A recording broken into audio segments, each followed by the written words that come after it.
Hello, I'm Dr.Dhwani and I'll be speaking about fluorine, its disorders, control, and management. The sources of fluorine are seafood, cheese, and tea rich sources. The main source of fluorine for human being is drinking water. The fluoride content of drinking water in India is 0.5 mg per liter. In fluorosis endemic areas, in natural water, the fluoride content is 3 to 12 mg per liter. Concentration of 0.5 to 0.8 mg per liter in water is considered as a safer limit in India. In temperate climate where there is low water intake, safer limit of fluorine is 1 mg per liter. If the fluorine content in water is below 0.5 mg per liter, it is usually associated with dental caries. And if it is more than 2 to 3 ppm in water, it is associated with dental and skeletal fluorosis.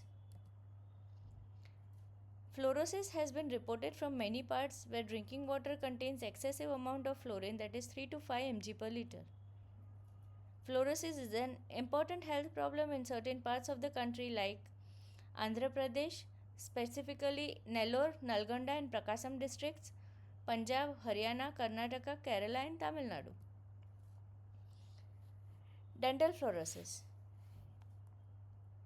Fluorosis on enamel occurs when excess fluoride is ingested during the years of tooth calcification, essentially during the first 7 years of life. It is characterized by mottling of dental enamel which has been reported at levels more than 1.5 mg per liter. Teeth lose their shiny appearance and chalk white appearance develop on them. This is the early sign of dental fluorosis. Later, the white patches become yellow and sometimes brown or black. In severe cases, loss of enamel gives the teeth a corroded appearance. Mottling is best seen on the incisors of upper jaw. It is almost entirely confined to the permanent teeth and develops only during the period of formation. Skeletal fluorosis. It occurs when there is a lifetime daily intake of 3 to 6 mg per liter of fluorine or more.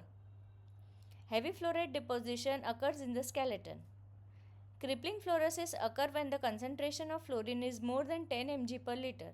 It leads to permanent disability.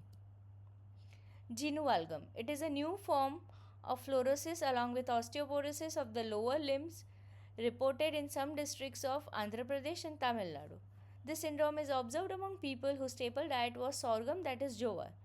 Diets based on sorghum promotes a higher retention of ingested fluorine than diets based on rice. Now what can be the intervention? Changing the water source. New source of drinking water with a lower fluoride content, that is 0.5 to 0.8 mg per liter. Running surface water contains lower quantities of fluorides than groundwater sources such as wells. Other flocculation, sedimentation and filtration measures.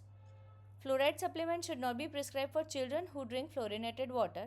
Use of fluoride toothpaste in areas of endemic fluorosis is not recommended for children up to 6 years of age. Defluoridation technique.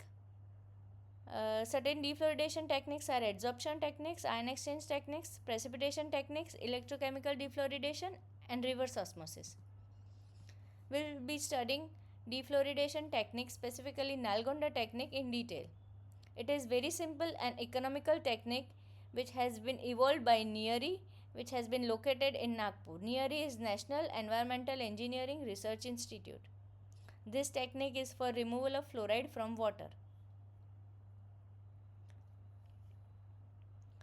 This technique is quite effective in various settings. For larger communities, fill and draw technique for small communities, fill and draw defluoridation plant for rural water supply and for domestic defluoridation.